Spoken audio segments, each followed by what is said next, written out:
ngasisu isogi thauzalna isogi wahai dagi ekoi tana nenabgidamakta isona ayaba pibiba khudong chaba pibigidamakta isobo haini ngailatana thagasari ngasi aina isogi wahai dagi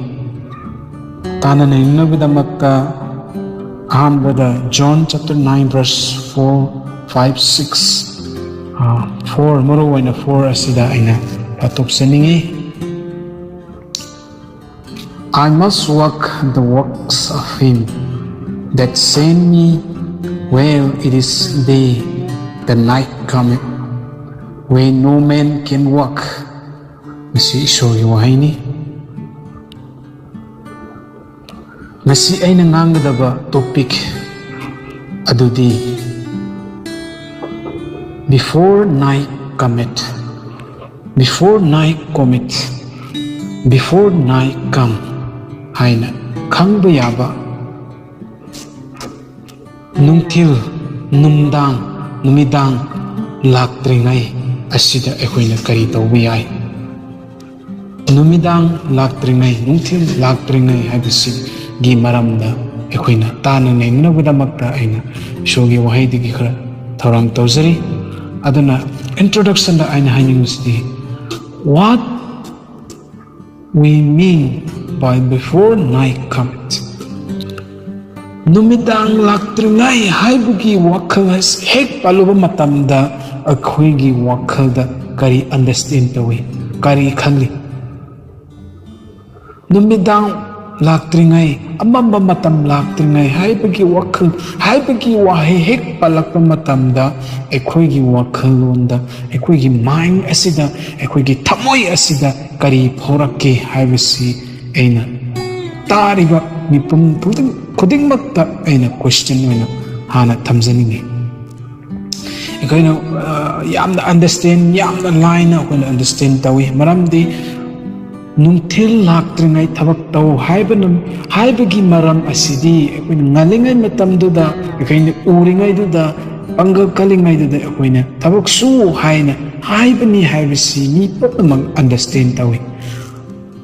adubu ekhoina nungi oiba manungda tawgadaba yaba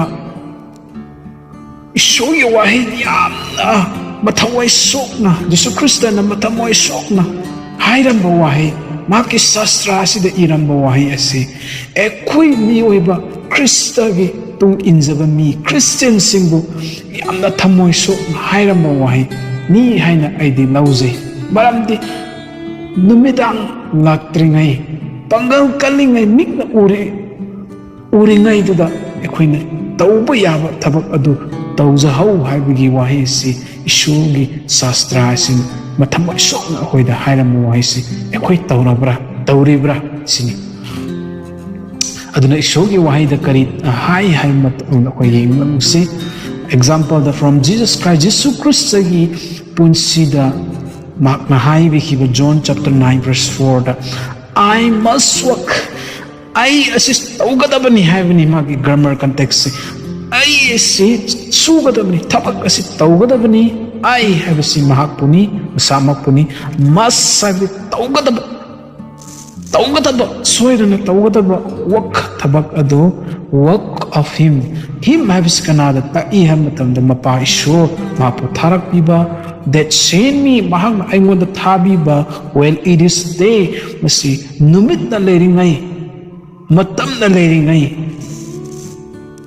the night comes when no man can work nungthil laktringei numidang laktringei amamba matamdu laktringei da aina mik uringai da suba yaringai da ngoba yaringai da aina ipag ishugi ningba thungnagidamakta aina honagani tawgani haibigi magi stain asi mapa ishur Jesus Christ na pawba masi lepki aduga chamalna ahoigi punsida Jesus Christ losing kharaba Christiani haina lairiba akoi Christian singsi maru wena nahasin ina nahasin challenge taning masi ekoi kadai po lep khrage Jesus Christ na maha samak ngam Jesus Christ na pawba ai ngalingai matam aya da ai suhauge haina maki stand asida mapa isoge haiba inbagolina na maki punsida lep kibasi koina ufang adu gachap manana koigi nahasinga aina challenge sangimadi mina manam akoigi manam nungsiringai da mina akoi pun nungsiringai akoigi thabak to pamingai mina akoi bu kalakpa matam mina akoi pun nungsiba matam mina akoi bu season ningba matam aduda akoi na subi dragadi karamba matam na akoi na sugudaba ahat oila kanda akoi bu sumo aina suba ngamgadra subi rega suni kanam ta na pambiroi maram de akoi miktra phajana senga udre Sing udram na karamay tawre ko mapung phajahan bang ngamdre koi thabak ta mapung phab ngamdre phajahan bang ngamdre aduna adu gumba matam du laktringai yamna panga kalingai masak semba da khotpada suba nomba da masak amna phajahan bang ngamba matam du da mina kalak na pian matam du da phajak matam du da su hawu haibisi Bible gi wahini aduna koina definition da short definition da aina haining budi before habisi karino before habisi kari wahai da koi sijna biya koina kamaina understand to bi ai khang bi ai before habisi laktringai oidringai oi thoktringai laktringai sanglaktringai tringai habigi wahai sina koi understand khang bi ya ba adu ni aduna ani subuta night habisi karino night numidang amamba matam habisi karino hab matam no one can see kana mata no hoi na toslai ka badi uwi ko uwi atu madu gi understand ko thamu se hauji mamba matam da kana uge sinida amamba la ko matam da mam ningai da kana uge sin kana mata no ude kanamta na ude mangal leitanam ni sengdabni na kanamta udre aduna dark in mind akoi ki wakal ase mamlak tringai dark in work akoi ki thabak ase mamlak tringai dark in life akoi ki pun ase mamlak tringai definition understand to we have definitions pirimni night habisi karino have matamda Bible ki matung ina ko na ingut ko matam dedi no one can see me kanamata na urba ngamdaba dark in my akoi e wakhal da mamlak pa dark in work akoi ki thabak subo ngamlak taba urak taba dark in life akoi ki punsi da mamlak pa awa punum na thalakpa awaba na thalakpa wakhal charang naba wakhal putha pham khangdaba kaya amram lakpa adugumbadu koina night haina khangnei aduna spiritual night oiba lei physical night oiba spiritual night na kari ta oi ha matamda isho khang taba natraga khoigi awa punum lakpa awa khang bang ngamlak taba charang naba depress oiba burden oirakpa awa lakpa adugumbadu spiritual night haina khangi physical night na kari ta oi ha matamda mamba matam numit mayum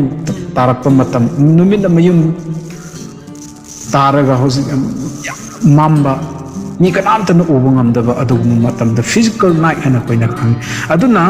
madu laktringai mamang hani ngasai before aduga night asi punsin ba matamda hausikki spiritual night oiba mamba matam aduga physical night oiba matam du laktringai before haibisi ekoina samjalasi na ahum subuda comet haibisi past form da koina ingsi which will be experienced for all unto all no one could escape from come mi kanamata na lakadaba pot soidana lakadaba pot ishorna sembi hiba pot adu kanamata na escape tawi yaroi amamba matam du karamata na escape tawi yaroi amamba to soidana lakani lani akoi punsida soidana lakani matu kanamata na escape tawi aidi amamba do escape ay ngona di ang amamba laiti haiba kanamata na haiba yaroi aduna matu lakani habani adana matu lakani which will experience for mi khuding mi punnamak amadugi experience adu phangani aidi phangoi haiba yaroi aduna masigi ahum night before night amasung comet haibigi ahum si ene samlapna smana definition da thamjaning bani aduna outline da hoy yengminasi needs to be work hard between B and C needs to be work hard between B and C B amasung C gi manung asida akoina work hard habidi thabak kanna suba matamdu darka oi habsi needs to be work hard akoina thabak suba kanba thabak suba darka oiba between B and C B amasung C gi marak asida oi tangai fadana koina tawdradi yadaba koi macha khara lei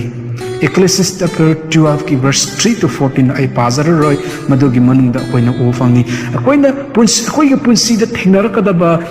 mayam asi masigi Ecclesiastes chapter 12 verse 3 to 14 asida koina u fangani aduna needs to be work hard between B and C gi manung sida before amasung comet gi manung asida akoina tawba yaba karino haina number 1 sida work hard in priority to God. Ishor ki damakta, Ishor si aigim sembi mapu, Ishor si punamak ki haurapam, Ishor si na punamak ki pangalaba Ishor na aibu sembi bani, Ishor na aibu chingbi bani, Ishor na aibu nda prithibi da lau, prithibi da leiro hai na tharak bani hai basi, ekoi ki beginning point do khang hai raga Ishor bo priority thamba. Ekoi ki punsi da Ishor ase priority thamba. Aina nahas youthing aina challenge tawning madi nahaki punsida ehaki punsida ai pangal kalingai da ai naha oiringai da ishor si ai busembi bashorni ishors natana ai kanam ai anything whatever I do aina kari tawrabasu ai gi job oiro ai gi business oiro ai gi study da oiro ai gi target da oiro ishor yautana ai kari mata pangthokpa ngamde maramdi ishor si pumnamak pibiba ngamba ishorni haibasi mahakpu priority thamraba Psalm 37 da haibadu nakki chalu hiram khuding lambi nang hi lambi khuding makta engonda kasinjau engonda pisinjau haibadu aduga chaman nang si B amasu si before comet laktringei manung asida akoina tawba yaba adudi ahanbada work hard in priority to God ishobu priority pibaga loina koisi thabakan na sub mathau tare ishors akoigi punsida mamangda thamme haraga mamangi matungda right left thamme haraga mahakna ishorna akoigi puning wakal pumna question naga thamme haraga akoigi tawrubu khudingda akoigi aim da akoigi target da akoigi kari hani akoigi hope asada akoigi vision da ishor si mangjaw akoisi priority thamme hairagadi akoisi pumna akse thunghan ngamgani haibni aduna akoisi tabakna subatare kamaina subatare ishor priority da piba naha akhoi punsida ishod hoi priority piba ai pangal kale mi phuna ba ngamme ai suba ngamme kana madana ai mateng pang ba ngam ta pidrasu ai ngamme haibugi power the lord na sana thanta depend tawzaranga nang hona badu nataba ishod engonda pangbigani aduna I have faith I ishod buthazai aduna I na toru kuding makta ishod priority pigani aduna I honagani I tabakkanna sugni ishod tabakkanna sugni ishod se engonda lay ishod engonda laiminari haibagi wakal ase priority pig matamda akoi tabak sugadabni ani subda work hard in sacrifice for God ishod gi damakta akoi kasinjaba Psalmist haibado ekoi naha youth haibagi punsida kamaina sengna laigani hairagadi ishogi wahai ishogi sastra si tattana auraiba tattana paba hoi mi kramadi hairam bayai as ai karai bible pa toina par lairagadi ai study kairakani aigi business kairakani adu adana mi karamdi complain tawrakpa yai aina hainingiba pot adudi hainingiba wahi adudi Jesus Christ agi wahi ase pawada karimata nangonda amangba lairoi loss oiroi adun ekhoi gi punsi ase Jesus Christ agi namakta pangkat kasenba Joseph kumna Daniel asu matamduda lerik kwaidagi haiba si Daniel ni matamduda masak fazaba ishur khangba lining chepa si Joseph naha gi punsida kanamatana tanabang nupi fazaba mongonda theme kanam mongonda theme ngamdi adugumlaba stain adu layu sini Daniel po mag ningthau na mangona facility kaya amra fazaba mongonda provide tabini adu maksadi thakti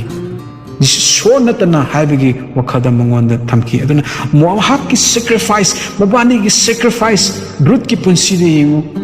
Mary Punsidi Aduk saying lava Punsi Ohiba saying the Tamkiba Jesus Christagam Ishogi the Magtani Igi Tamoy Igi Wakal Igi Hachang say Jesus Christagam Ishogi the Magtani Hain saying the Tamagima Namaram Oiraga Mahaki Punsida blessing Paki blessing the Karmaitawi Jesus Christ pongaki maki sacrifice kathopki sang aduna ekoi naha mruena naha oiba punsi pangal kalingai sida koi Jesus Christ go isogi damakta kathopa asi ekoi tawgadabani masi B amasung C manungda koi tawgadaba ani subni ahum sugoda work hard in living godly life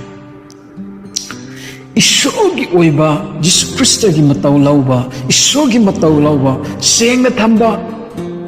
naha ama oigadabni hojikandi sengna lakpasi kayamrum leitre ekhoi gi punsida yam sengna hingadabani godly life ishor manba mataw mamba salu khudingda naha ama oizaragasu magas effectful oiko haibesi Mina ubada yingbada chakpa nahasing yutsing oiragati kayam pazagani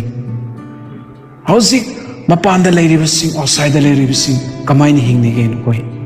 ekhoi kamaini hingnige ekhoi isogi mataw lauraga chatlibra ai mapanda laire imai pa udre haidana koi kusi kuranga freedom dan laibra ekhoi da ishor chalu khuding da Jesus Christ gi mataw lawba ishor gi mataw lawduna hinga punsi du oiragadi ekhoi B amasung C gi manung sida koi tabak kanna suri haibesi ekhoi na khangma ngamgi ai naha ma ore ai kanam tan thingam no one cares haibagi punsi haibagi wakhalon da leiragadi Pangal kali kanamatan nupi thiba naha bisi nupi thida ba kanati masa kali ba youth lady ba mi pamna uni aduna khoi pangal kalle hena mi kanam da usitaba adugum laba ko kyamrum lei aduna Jesus Christ ki mataw lawraga chalu ba khuding da khoi sakhi oigadam couple mayam leire mapanda leibsing ichin now sing naha sing ruina mapanda couple kunda laga apau saba kunda aidi mapan thopuni aidi outside chapani kunda leiba village leiba sing usit thawaida ba kayam leitaba nati madu su tho yuni huzos ekoi chalu ba khuding da koi identity koi gi identity ro nga ibra koi Jesus Christ gi mataw do lawribra naha ma oina koi isoge thabak suba matam yaringai matam adugum lo exemplary right koi utpang ngamdibra sini aduna ngasai gi B amasung C manung sida koina taw ba tawgada thabak ahum asi koina ningsinge haraga koi gi punsida needs to be work hard between B and C asida masi ahum si tanai fadana koi sangadabni tawgadabni khangadabni khangsingadabni haibagi wayal mokhonnon si koi thamsi haibisi haiduk sani ani so that needs to be work hard in time matam haibisi matam haibisi kana matana thingma ngamde matam haibisi kana matana ngaiba ngamde matam haibisi mi kana tana boro poba ngamde ngasi chatkibud haying kanai mata hanalak oi aduna time haibisi yamna maru oiba day haibisi yamna maru ngasi tawgadaba thabak to khoina tahoudragadi haying tawgadaba thabak to khoina plan tahoudragadi ekoi gi punsida hena sum soirakani timing do khoina soirakpagum khoi manipur de khoi pung se timing da chatteba mi giram da di yengu timing si time haibisi yamna precious oi hena hoji bu saba thak to moi saba phawda lairik pabagumba mapan to kho ham phawda moi lairik paba adugumba kayam rong thoktabane mi ramdadi adu khoi de matam haibisi thausadi ane lacking matam da lakpa tawing matam da tawba thagning matam tak chaning matam saba akhoi lap matam da saba adugumba kayam akhoi gi habit sile aduna matam haibisi the precious river efficient da koina o matam de redeeming the time matam do kanja ho maram di matam si yam phatte matam do chien laga lei haibin aduna madugi makhada da time to live for God koi gi punsi ase ishor gi damakta hingba matam oire naandagi oirabani oi ek poglakpadagi oirabani hauji pau oire ishorna koi matam do piri ngairi kayam ru phajabra ishorgi kayam nungsi haiba thoja haiba ishorno adu hauji pau akoi tawba ngamde needs to be work hard in time matam du da koi thabak sugadaba kanna suba matam du yam darka oi aduna madugi makhadda time to live for God ishogi damakta hingba si yamna darka oire hai ani suda time to think well God allow us ishona ekhoi gi damakta wakhal se pipiring wakhal to seng hojik yengone hojik matam da ahan sing yengone ayek ahan orakpa matam da wangang ba hairakta gumba manakong pangak gumba mamiksi fazana seng urakta gumba hana Bible ki matam da yung nawa ki matam da sahi chama hena hingami adu hojik ki matam da di yengu 70 80 surako matam da di wa se seng na ngang ba hairakta ba se na ngang su magi wakhal su kaurak po gumba adum lawa choirak po gum kaya amram hosi di thokre ai khunda su han miyam kaya amram lei ai khunda thimbiro ipagi yum da thimbiro jaja hairak po gumba adum kaya amram lei aduna matam ishona lahak ki pangal asi pipiringai ekhoi gi hachang asi kalingai aduda ishona ayaba si yari haina pibe matam asi ekhoi su haudri kadamai ekhoi su wada kadamai na khoi puning hola kadam khoi hanura kan puning hola ishoge damak sujage haina ayagadro aina shay ama compose tawi kaman tawi ha matam da ishor aigi hachang ase amuk hana phanbiu aigi hachang fana lahaki damakta amuk hana seva tawjage hana gumna aigi hachang ase amuk hana bibiu haina aina isai compose amato adugumdana akhoi ishona akhoi matam asi yabiringai aduda akhoi su hodo hayeng ningam law hayo in thong ne gam karamata te hangbiraroi amadu matam da kari mata halaroi sin aduna ekhoi matu gi matam do cheksin haudragadi ekhoi hayeng ningam laroi matu chama mi pumna mag ahe asin na matam phatte hai re kanam ta puning hong mangamdi mi kanam matna masi matam se season ba haidri chinausa masi kari no khoi kayamro khoi na mi history kayam ro regret to khiba kayam ro koi thengna kare adu khangna una tana akoina asuk akoi gi thamoi kalibasi karino so the time to work well we can work akoina tauba yaringai tauba ngamlingai aduda suba ngamlingai aduda akoi su hausi tawausi haibisi hajaningi aduna reason why we should kari gi damakta akoina sugadabno kari gi damakta akoina work hard thabak kanna suba mi oigadabno haigadi days are running matam asi chelaga lei aina poetry ama I wanna be young forever hain hana koina ek pol pum matam nga haina kapi mi chatpa hora pum matam do wangang bahira I mi ima ipa sing ne yeng ba missing na koi bu entertainment koi gi place do koi yeng la gam koi na harau se saukhala hojik ti apa phata khangla hojik tauba yare ima ipa sing ne thoda ba su koi tauba yara pastors leaders sing ne thoda ba do koi tauba ngamla adubu akhoi kari mata haibu indi taude ekhoi ni tawning buda tawi chaning buda sai thaning buda phai ngawning buda ngawi adugumba punsidu oidadana gidamakta ekhoi na reason why we should work hard kari gidamakta ekhoi na work hard thaba kanna sugadabno hairagadi number 1 days are running matam ase numit ase chienduna lei ani subada days